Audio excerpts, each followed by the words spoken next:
which in a way has turned out to be a blessing in disguise, because so many of you could take part in this because it is a webinar.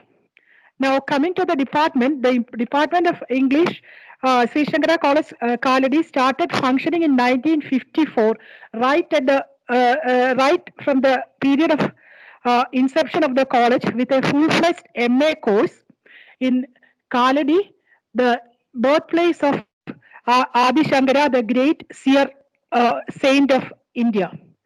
But it took almost 50 years for the college to become a to be upgrade to have a full-fledged MA course, and subsequently in last year the department was uplifted as a research center, and currently we have three guides serving in the department.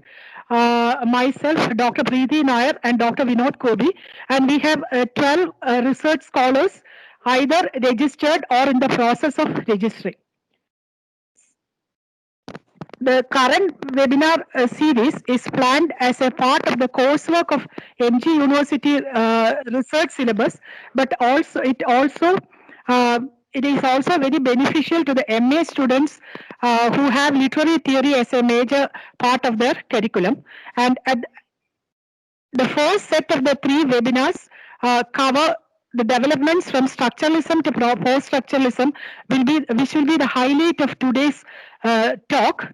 And this will be followed by a second talk, which will focus on the evolution from Immanuel Kant to deconstruction on 22nd, which will be that is next Monday. While the third one will be tracing the trajectory from postmodernism to culture studies, that is on 26th. Today, to deliver the inaugural lecture, we have with us Dr. Muralikrishnan T.R, a personal friend of mine, and he has been he has had close associations with our department. He is an associate professor and the head of the Department of English, MES Asmabi College, Kodugallur, and he has taken his PhD from he took his PhD from Kerala University in linguistics, and he is also an approved research supervisor to part-time PhD scholars of Bharatiyar University, Coimbatore, and has produced two PhDs from the university. He has also been associated with the materials production groups in various universities and has authored two works on linguistics, and currently he is serving as a member board of studies of PG in MG Mahatma Gandhi University, and he is also a member of UG Board of Studies in Calicut University. He is the recipient of uh, a, L, L, an award constituted by the British Council during 2014-15. So I welcome Dr. Muralikrishnan T.R for his speech. Welcome. And welcome to all of you once more. Thank you, ma'am. So I'll begin with the proceedings. Like this is the first lecture or the series that they have, like the Department of English Postgraduate Research Department of English is conducting. And I congratulate them for conducting such a series of seminars or webinars.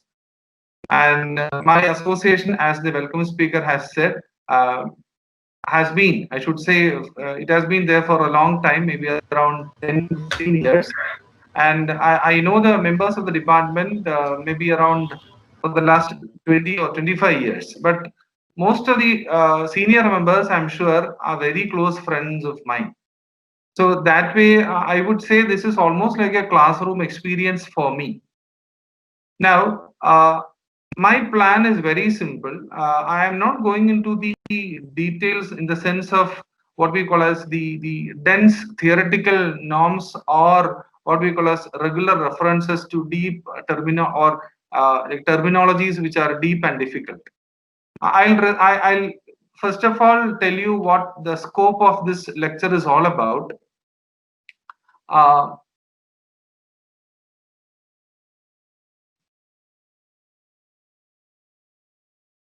Now, as it was stated, it is part of the MG University PhD coursework, and these are the topics that we are going to discuss today. Now, as far as the discussion is concerned for today, there are, I should say, a very clear idea about what I'm going to say and what I should not. Regarding the scope of discussion, I will restrict myself to these areas. I've already sent the PP to the organizers, so it is not a problem for the students as well as the faculty members who are watching this. You can get it from the organizers. Now, regarding the presentation, I have restricted myself to three areas, as I have noted here. It is a discussion based on criticism and theory, then a transition from structuralism to post-structuralism, and finally, how to correlate research methods and theory. Regarding the limitations, I have like confine myself to a particular area where in which I know this is it is almost difficult to compress all these into a matter of 1.5 hours or 1 hour 15 minutes, because they are too broad and it is so vast. But I'll try my best to make sure that major areas are touched upon.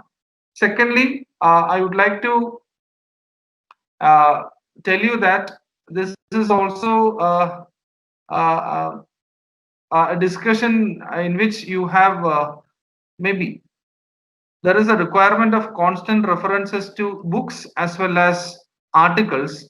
But since we don't have that much of time to go into details of each and every article or each and every kind of a thing, I'm not going into that. I'll briefly mention what are the main things that we are supposed to know. So these are the limitations. So please bear with me, because there are certain problems, because it is not a classroom kind of a lecture where where I can pick up a book and read out a particular thing. Whereas there is this linear arrangement of what theory is all about, how we should look at the transition from structuralism to post-structuralism, and finally, what all things that we are supposed to know regarding research methods, and how do we correlate research methods with theory. So I hope I am audible still. Is there any response? Hello? Yes, sir, you're audible. Okay, You're fine. Thank you. audible. Okay, thank you. Now that is only for the case of just to make sure that I am not alone here. Okay, thank you. Now, let me begin with the first section. I'm sure you have heard this word unlocking for like for a very long time, for the last 2 months. But now I am trying to unlock what theory is all about in relation with criticism and what we call as literary criticism. Now, when we look into the aspects of literary criticism, we know that it is almost an academic exercise now, because we know that it has been there for more than 30 or 40 years, quite seriously, among various disciplines. Whatever be the kind of language that you are learning, English, Malayalam, Hindi, or whatever it be, literary criticism is rather a particular discipline which looks into an evaluation and judgment of what literary figures generally write. So when you consider yourself as a writer, it is a duty of a literary critic to evaluate and analyze and judge what you have written, means the writer has produced. Now, it is often this judgment, the angle of judgment, which is generally considered as negative, but analysis is more of a positive thing, where in which there is nothing like an evaluation hidden there. So there is another simplistic term called appreciation, which we are doing on a daily basis. Whenever we read a book, we believe that okay, it should be appreciated, in the sense there should be an analysis by which we understand the merits of the book. Now, in theory, there are two terms, literary theory and literary criticism. Now, they are not the same now, in the sense, of course, they are complementary in distribution, but they are not the same, because when you look into the courses offered by universities and colleges, maybe autonomous colleges, we have courses like history of criticism or literary criticism, And there is another paper based on purely literary theory. So there are two things going simultaneously. At one level, we have literary theory. The other level, we have what we call as literary criticism. Now, that way, we have to make sure what theory is all about. And these two, literary theory as well as criticism, they have different objects of investigation, because the objective is different, I should say. The investigation, as far as literary criticism, is to find out the merit, like is the given work, the literary work, or maybe a group of literary works, we analyze and we call it as literary criticism. Whereas the object of investigation, that is very crucial. The object of investigation literary theory, it can vary, but generally we say it involves the way in which we might think about a literary work. So that is slightly different. The way that we want to analyze a book, the way that I want to approach a book, a literary work, or a group of, or a set of books, or a work, a group of works, or maybe books published by a particular author, maybe books written in a particular age. Now, these are part of what we call as literary theory when we try to investigate, involving the way in which we might think about it. So one is a direct, what we call as an analysis, a typical way of approaching it, analyzing a literary work or a group of literary work. The other is the way that we do it. So that way we have to be very clear regarding criticism and theory. And the problem here is there are many overlaps. There are many overlaps between these two. That is criticism, literary criticism, and literary theory. And as we all know, a theory cannot emerge from a vacuum. So those who have studied science, they know it well, because you cannot create a theory out of nothing. So one, that's what I said. The material that you produce out of criticism, the kind of atmosphere, the kind of literary atmosphere that we have here, the kind of culture that we have here, the kind of politics, they all come together to create or to fill this space. So it is never an isolated space. It is never a vacuum. So many things come together to contribute and enhance the quality by which there are more possibilities of reading a text. So that way we can say the analysis, the critical analysis, that way is like a kind of an overlapping of one with that of the other. Now, the second point is very important. Theory involves a questioning of some of the basic hypothetical assumptions. Some of the basic hypothetical assumptions we make in our study of literature. So that assumption helps us to understand, okay, what all things that we should consider when we actually analyze a piece of literature. Before we approach a text, what all things that we should have in our mind as a set of healthy assumptions. Now, how do we develop that assumptions? What all things that we need to know about how to go about doing it or understanding that? So that is how we develop or strengthen the theory of what we call as literature. Now, the main impulse, that's what the point is, the main impulse towards literary theory as it now comes to us is like it is part of the modernist movement. Then only people started understanding that there are certain things which we need to contribute, which need to make it more healthy, to so that there is some more substance into the understanding of literature.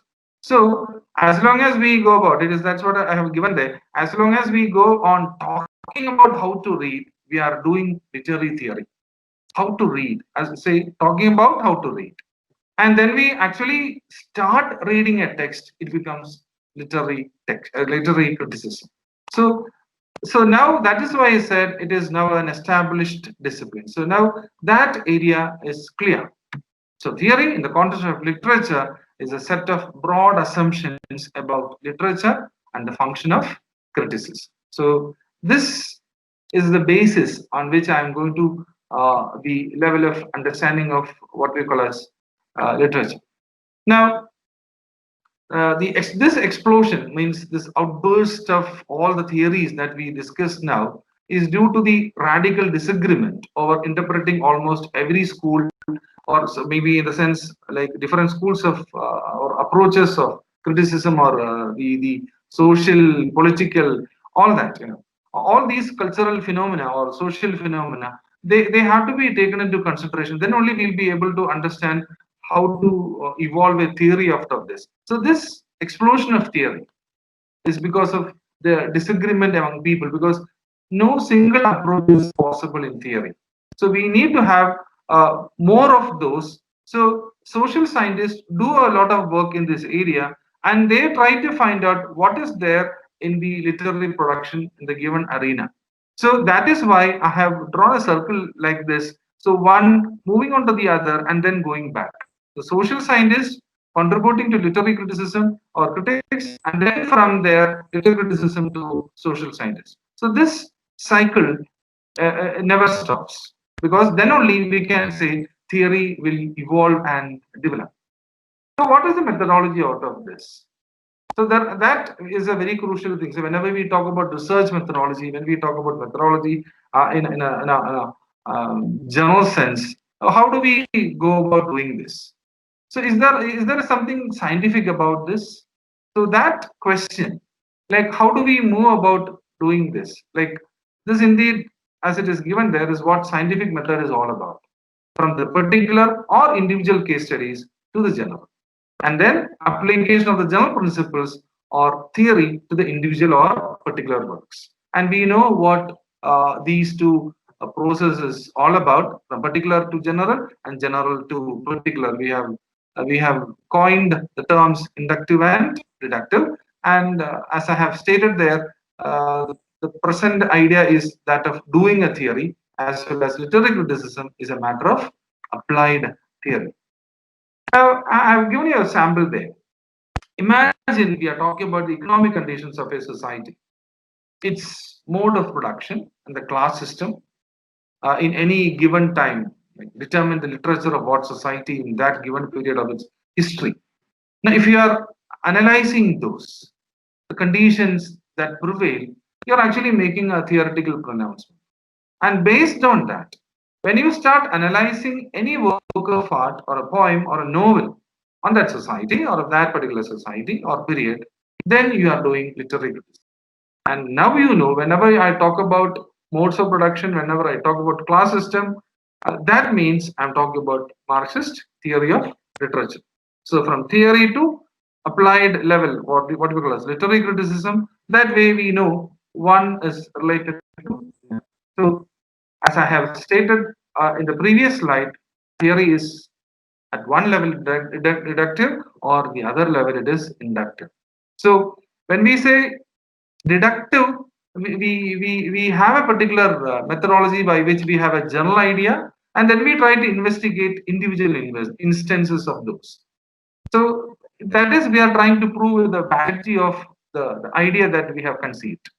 Whereas in the inductive theory, or the way in which we analyze, we have individual or particular instances leading to general ideas.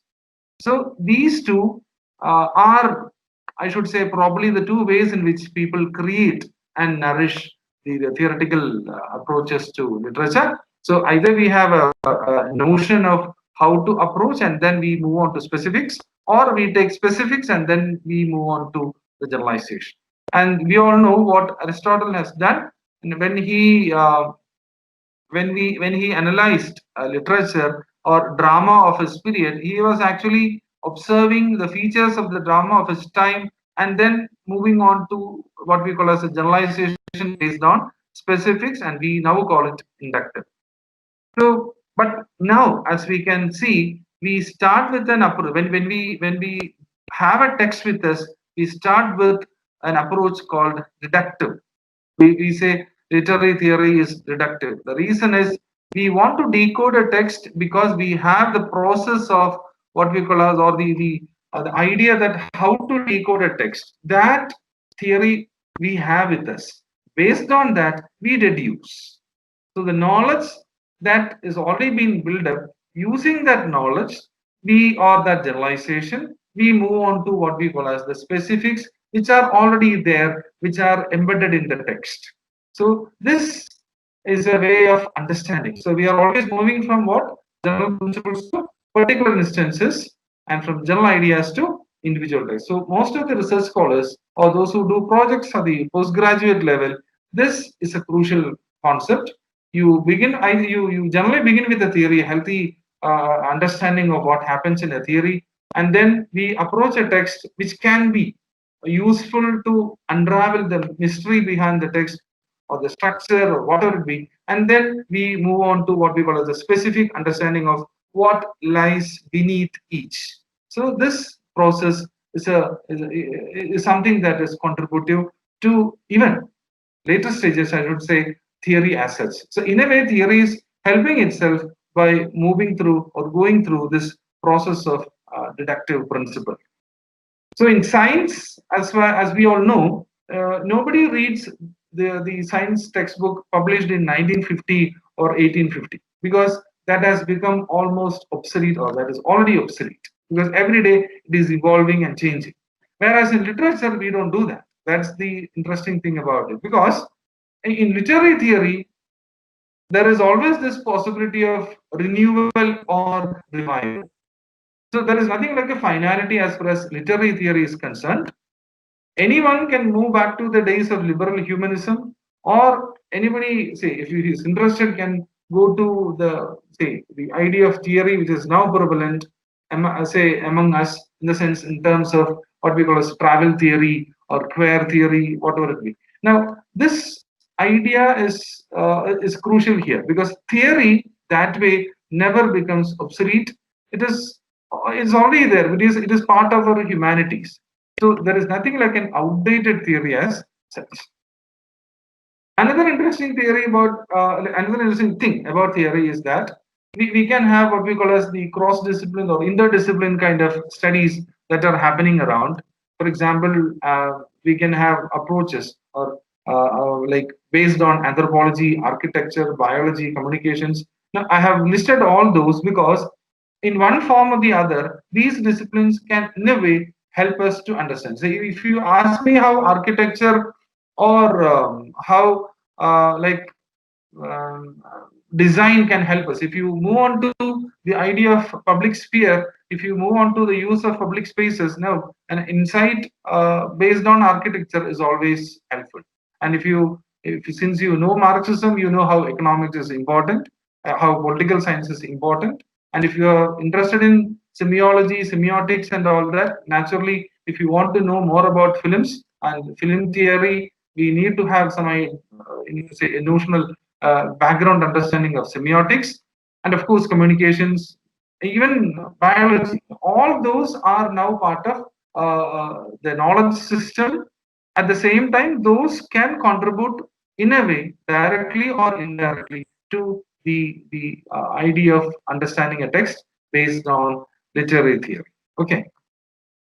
Now, moving on to the notions that we generally attach with theory or understanding of the subjects. Now, any ism, when we say isms, isms at the end, it promises notionally what we call as a philosophy. It promises because that is what the students would generally feel. And any TICS, it promises what? A scientific analysis. Because then we know that, okay, linguistics, for example, people say that it is a scientific. So any TICS, it gives a feeling that it is like that. And any post, that is what my problem is. If you look into the title of my speech, you will see the word post. And if post is given, it promises something what yet to come, anything that is to come, or it is something like a fusion, a break in between, or maybe a possibility of redefining the existing paradigm, a redefined version of that. So the words are crucial in understanding theory.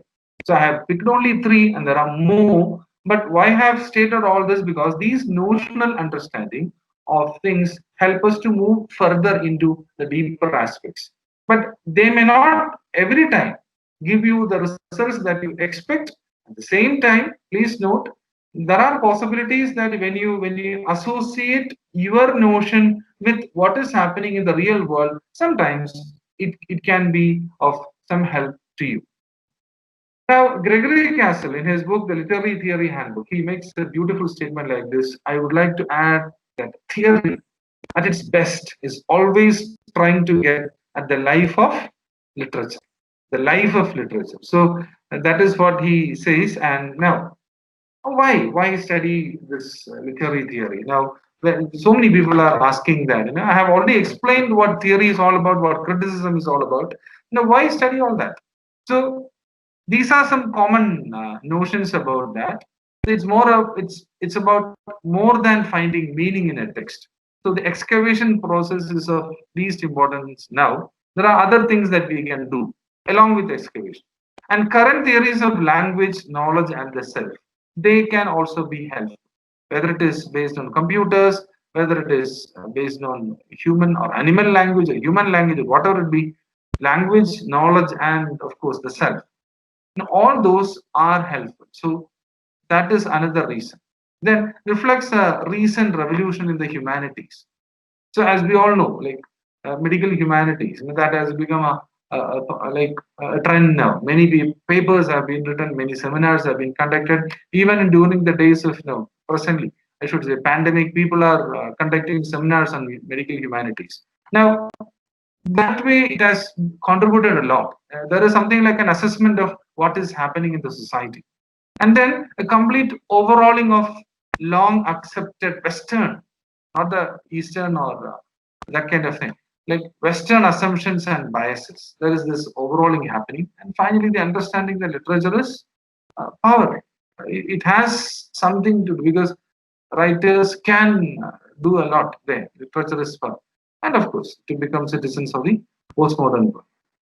Let me begin with the basic idea. So I should say I'm slightly moving on to the second aspect because I am now into what we call as the idea of discussing theory as well as what we call as the evolution of theory as such. I am moving up to around post-structuralism. That is the limit that has been given to me. So I may not discuss in detail what post-structuralism is all about because that is a different area altogether. But I'll move up to that to make sure that you come in terms with what has been happening. I'm sure those who have done courses related to like especially in degree as well as in post graduation, these things may not appeal to you. But in section A of the syllabus, many things have already been discussed. So I am not going into the details, but at least an idea about what happens in and the study of literature is important.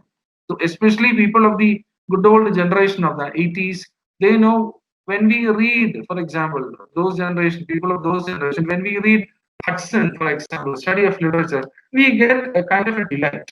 Whether it is based on the present day notions or accepted norms of the society or what we call as the sentiment of the Oriental, no, we can't say that, but still we love those kind of an attempt of reading the old text, the study of literature. It is at the beginning. So I am talking about the basics. Now, from this perspective, liberal humanism, what we call as, now we say literature, good literature is of timeless significance, and it contains its own meaning, within itself. So it is our duty to read, understand, fine. It's going well. And the best way to study the text is to study the words on the page. So we read it closely and then we, okay, that is what. And there is no agenda there. Maybe the author is important, the text is important, our way of understanding, all of them are important. And what we are trying to get into, or get in terms with the text, I should say, it is we are trying to know that the text will reveal constants or universal truths.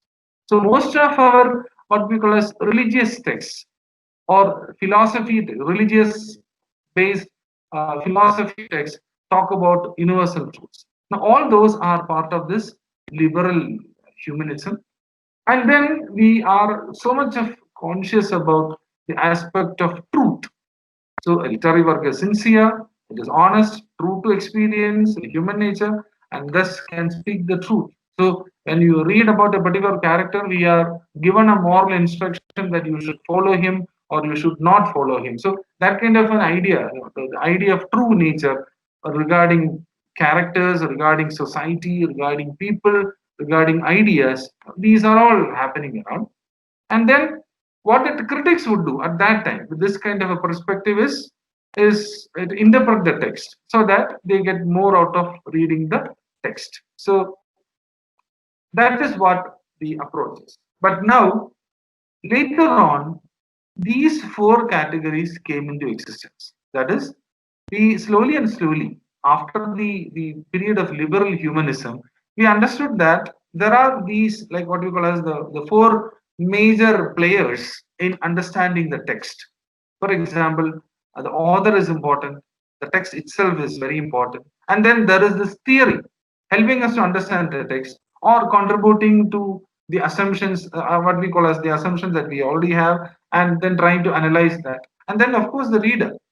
So the author, the text, theory that we apply, and then the reader. Theory, as I have given there, it's a kind of a lens through which we see the world and different constructs of reality. So literary theory helps us to understand these four factors slowly and slowly. We needn't be in a hurry, but we need to know that these four levels or criteria came into existence. Well, I'm not going into the details of what Aristotle has said. You know that because we don't have time to go into the details of each and every major writers. In between, I have not referred to, after Aristotle, people refer to, for example, Philip Sidney and all, or Dryden, critics in between, but I have not referred to. I have jumped from Aristotle to almost 20th century. Now, we have Aristotle as the beginning, like the point where in which we say poetry represents the universal. We have heard of what mimesis is all about. We know what we call as the three unities. We know the structure of a particular play, etc. All those are part of the mimetic theory because it represents as such the world as such. Now, when we move on to the next phase, it is part of the syllabus, but it is given in the first section, which is of course not mine, but I'm referring to that because then only I'll get a continuity. Now, in new criticism, it looks for a kind of a valid form of knowledge.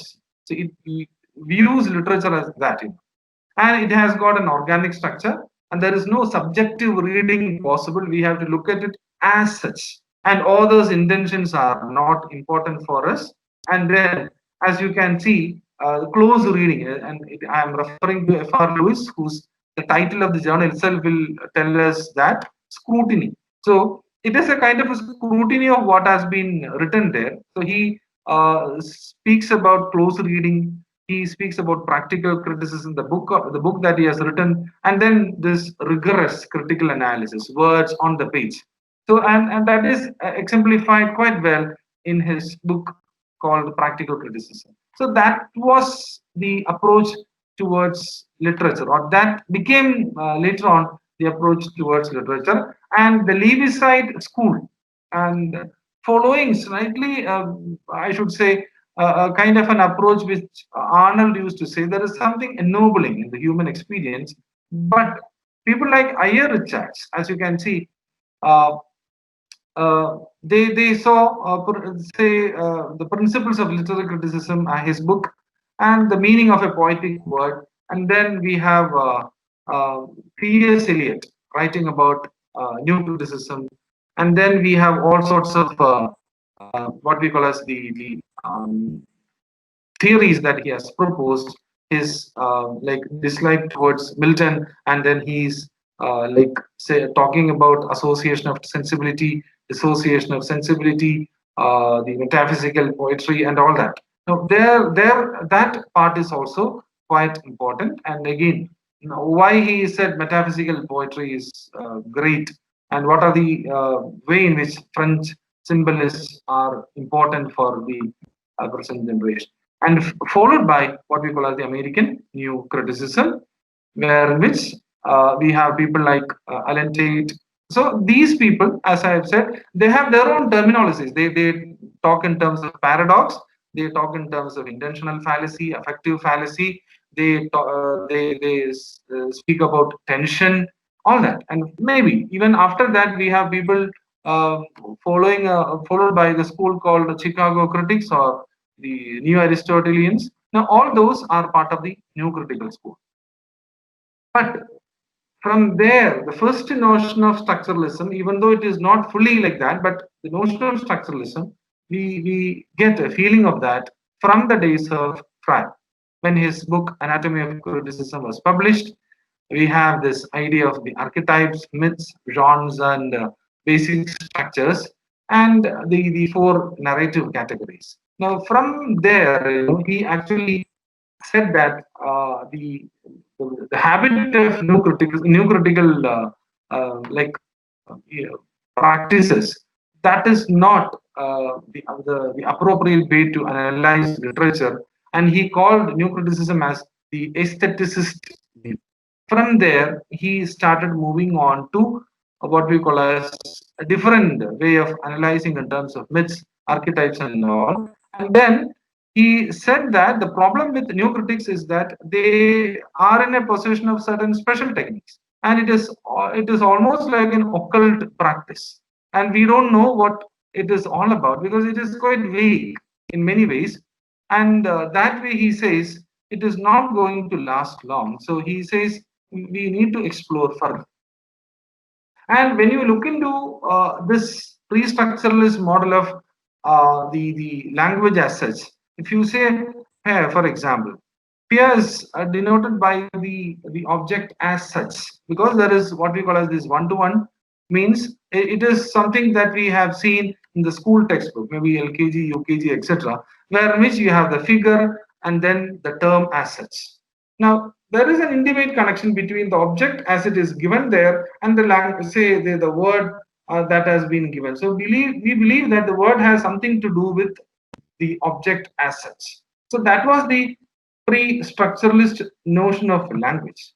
And from there, we move on to the transition from like the idea of structuralism to post-structuralism. I have not started with structuralism, but we need to move on to that, where in which structuralism can be viewed as a form of a formalism. And I'll discuss about formalism soon, where in which the matters of literary form and those are taken into consideration, and they approach that on a scientific objective basis. From there, we have for the first time the idea of lang and parole, the idea of the signifier and the signified. I'll move on to Saussure soon in the next slide. So now we know that the object as such and the word, now we know based on what Saussure has said, there is nothing like a one-to-one correspondence because the word does not show as such what it really means there, because it may have differences as such. So a signified is properly understood in terms of its position. That's what the interesting thing is related to the differences. So the object as such, the word and the concept, we need to know that. So it is no more, it's no more an object as such. And then we need to know that it's all there because of this man called Ferdinand de Saussure. He published after his, of course, the book was published after his death by his students in 1916 in course in general linguistics, where language, as he has proposed, is a matter of science, and meaning is in the structure, not in the content. So that actually influenced structuralism. So we all know this: sign, structure, and signify. So language is not made up of words, but what? Signs. So science changes depending upon what the majority of the culture using the language dictates. And we have seen like the spoken word as the signifier and signified as the concept. So what we hear or read, that is the so that is the signifier, means the spoken word, the acoustic function. Whereas what one imagines, what someone imagines when they hear or read, that is called the concept, the signified. So what a sign means is based on its use. So that is the crucial aspect of that. The use is that it defines. So as you can see, the signifier and the signified, the meaning and the sound of what sound or the written word, and as you all know, the arbitrary relations.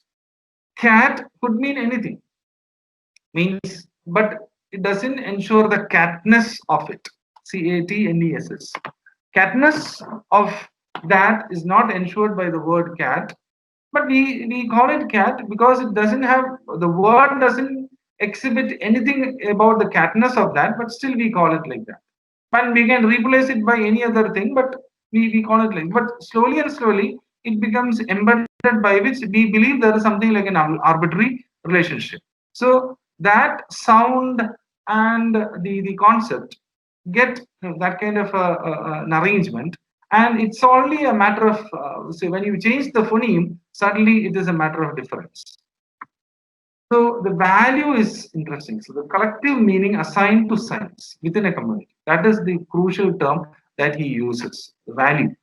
So in relation between various signs, and the signification, sign, signifier, signified and signification. That is the relationship between signifier and signified, the meaning that we get, and the difference, the relation that creates value.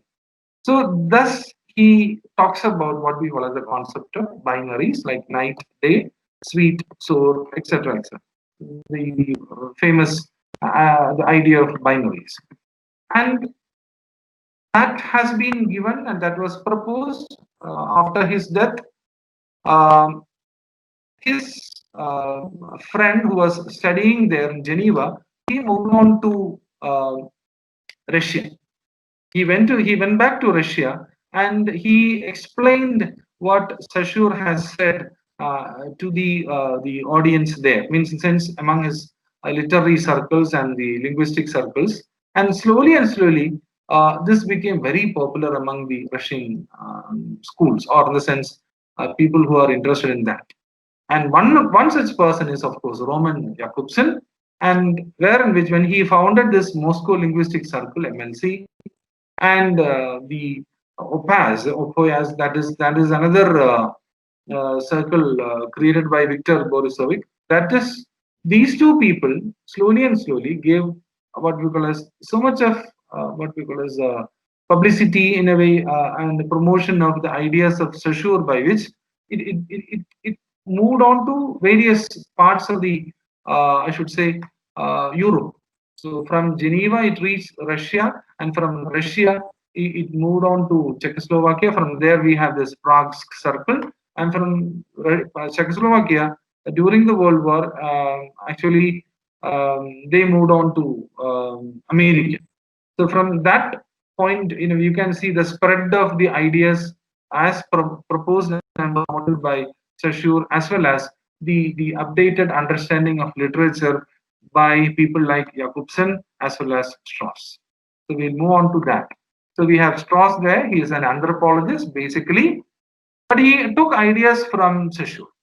And there, this was applied to the study of myth and culture. This is something that you all know. But the interesting part of Levi-Strauss is that now he refused to see Western civilization as a unique phenomenon, because everywhere it is almost the same. And actually, he knew that, or he assumed that through what we call as analysis, that myths are not made by individual, but by collective human consciousness. So the idea of phoneme was imbibed into the system, and he started proposing the concept called mytheme. And in mytheme, just like we talk about phoneme and phonology like that, we have this mytheme, the unit wherein which this can tell us very clearly what the parts of the given structure is all about, the unit of structure is all about, and then actually it became a product of a shared system of signification. So he actually created a grammar of sorts, I should say, as far as the narratology is concerned, and it helped the literary circles to know more about literature in a different perspective, rather than following the what we call as the adamant nature of new criticism and a liberal nature of humanism. We have what we call as a new concept coming up in terms of creating a grammar out of literature or literary studies.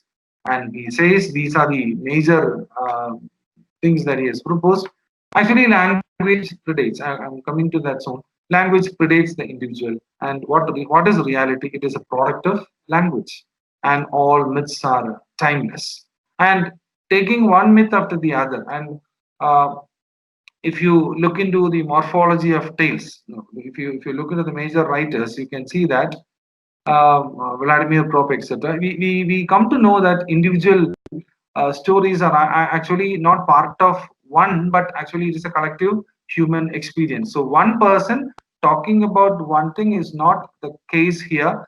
You have, for example, a hero who is actually looking for an opportunity to overcome an obstacle. So then only you can call him a hero, and he has Prop has created even a series of characters, in the sense as type characters like hero, villain, etc. Sorry. And then we have the same story. Either there is this sense of completeness or incompleteness. And he has also approached it from in terms of the diachronic and the synchronic axis, that is left to right and up to the up down, based on the structure. And he looked into the harmony of relationships, and of course the concept of binary oppositions, to understand the logic of the universe that way, because he believed in that way what we call as the contradictions. And as you know, they are looking for code. So literary criticism, as far as Jakobsen is concerned, is something like sender, message, receiver. So in such structural approach, he is actually looking for an underlying code of language. And when we look into the core aspects of structuralism, very important core aspects of structuralism, you know that just as language is learned scientifically in terms of linguistics, literature is studied in terms of structuralist poetics. Now, the attempt is to create or to seek an order as such, to form, to create a structure as such, by which we can understand the innate aspects that are embedded in the given structure. So this will help us to provide what? Sorry. Grids and patterns, schemes and plots. Now all these basic notions are clearly there, and they become visible to us. And let us see the procedure there as far as structuralism is concerned. This is again a crucial thing. The first thing is to look at what? The aim is to show that themes, we have seen the themes now, combine into systems of grammars or codes. So that is the first level. And if you I made a mention of codes just now, and these codes are the material out of which literary texts are made. So we have the themes, so that we understand the codes, and the codes are the material out of which the literary texts are made. And these aspects, what we call as the mythemes, actually are understood in terms of the patterns, the structural patterns, which we identify in various myths. And the structures of myths, as we know it now, are part as actually the part of the common experience of humanity.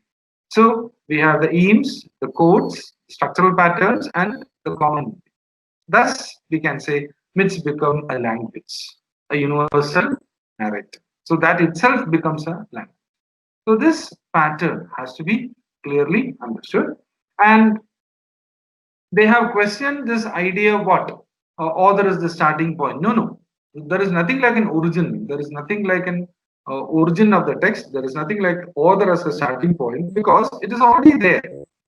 It is already there. For structuralism, any piece of writing, it has no origin as such. And the author merely inhabit the pre-existing. The word inhabit is interesting. It inhabits. No, he actually inhabit the pre-existing structure of the lang, and then we can achieve the parole. So lang and parole, those are two important concepts here. So if you know the lang, when we move on to the individual expression called parole, it is easy to identify those basic structures. Hence, we say that we don't speak language, but language speaks us. So we don't speak that. We don't speak language as such. Actually, language speaks us. In a way, we can also say that we inhabit a structure that enables us to speak. So if I am speaking now, the reason is it has already been in that particular concept is already inhabiting within me. So the common notion called lang and the individual expression called parole. And there, slowly and slowly, there is this transition that is happening from structuralism to post-structuralism. We have a semiologist coming up called Roland Barthes, And he, for the first time, as we all know, even the degree students know that he made that wonderful, rather a very shocking revelation that the author is dead. He is not there. And what is the text? It is actually a multi-dimensional space in which a variety of writings, none of them original, blend and clash. So actually, the reader produces a text of his own or her own terms, and actually, the reader forges meanings from that has already been read, seen, done, or lived. So actually, the text that we have is a product of the reader rather than the writer, because all the writer has already lived through that. It has already been expressed. Now it is the duty of the reader to uncode those. So this kind of, and he makes absolutely no distinction between literary and non-literary text. And now, when we move on to the area of post-structuralism based on the earlier PR model, we can say that it is when we look into the idea of word to word, forget about the other things, we know that the idea of meaning is ever moving. It is a kind of a play. A play on what? A play of difference from signifier to signifier, like from one signifier to another. So it is a kind of a slipping from word to word, from one to the other. And if you that is one differs from the other, and because of that, the constant postponement of meaning, this idea of difference comes, and that is what Derrida has later spoken, like difference and deference. These two things happen simultaneously, and then we move on to, then we understand that structuralism, the period of structuralism is over, and now we are into the area called post-structuralism. And in post-structuralism, meaning is never fully present in any one signifier, but it is constantly or infinitely deferred or suspended. And meaning is contextual, that is affected by related words, and there is always an excess of meaning. There is nothing like a finality to that, and meanings are often hidden in the text. And real meaning can be unlocked by what? By deconstructing the text.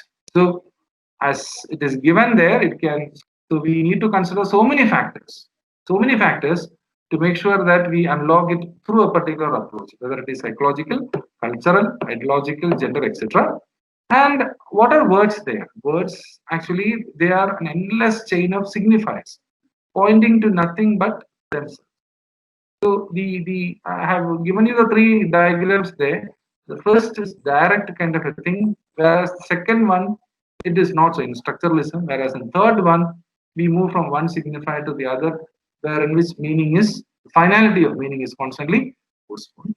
And in postmodern literary theory, there is nothing like a unified school. It's a self-reflexive discourse. It's very difficult if you read for the first time. So if you are reading Derrida, you read from the first to the last rather than reading the last book first, because that itself is a, there is, it's a, you will find again a kind of an evolution even in his own kind of a writing. So it rejects these three things. One is the totalizing view, like all phenomena under one concept. No, it rejects what we call as the essentialist concept, means reality independent of language. No, it is not possible. And it again rejects what we call as the foundationalism, that is stable signifying system in human thought.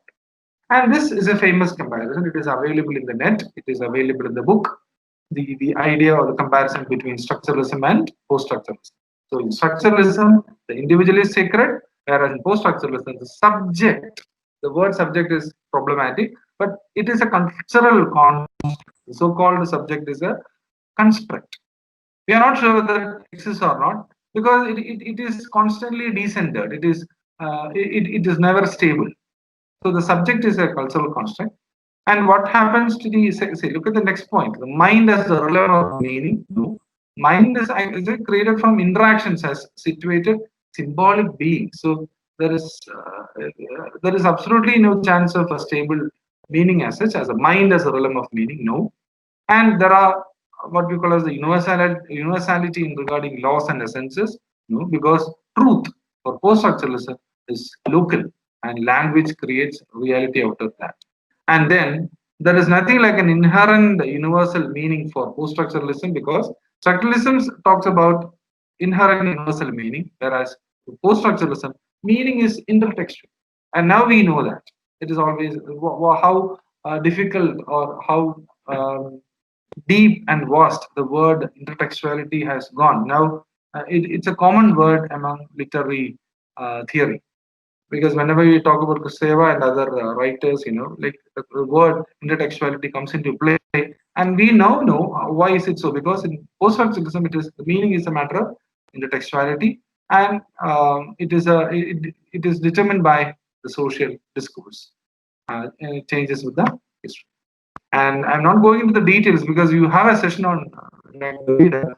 So he has that he has given a clear idea that there are certain flaws in structuralism, because all structures have an implied center, and center doesn't exist as far as post-structuralism is concerned. And all systems have binary oppositions, and it is flawed because of that. And one part more important than the other. How can we say that? If you have duality in binary or in binary, one part gets an advantage over the other. It is it's there in his book there, in the first book related to what do you call as writing. Then reinforces humanist idea that speaker or subject is more important. No, he rejects that. That is also a flaw. And reinforces real self as the origin of what is being said. No. And again, he he finds problematic what the idea of logocentrism. And so this is why he said structuralism is flawed. He finds problem with this. And for him, the basis of deconstruction is a matter of what we call as difference. So his essay on difference book is important there, and all science have a difference there. So these are the main ideas related to deconstruction. I'm not going to the details now because you're going to have a session on that. There's this comparison between traditional theories and deconstruction, and the mimetic, the didactic, and the expressive of truth. So in deconstruction, the author is dead. History and literature becomes part of the process of intertextuality, and the careful reader is. Now these two are also important, modernism and postmodernism, because it moves side by side along with the narrative, like literary narratives or studies, because we need to know how one goes along with the other. So in modernism, we have what we call the master narratives. Postmodern rejects that. We have the suspicion of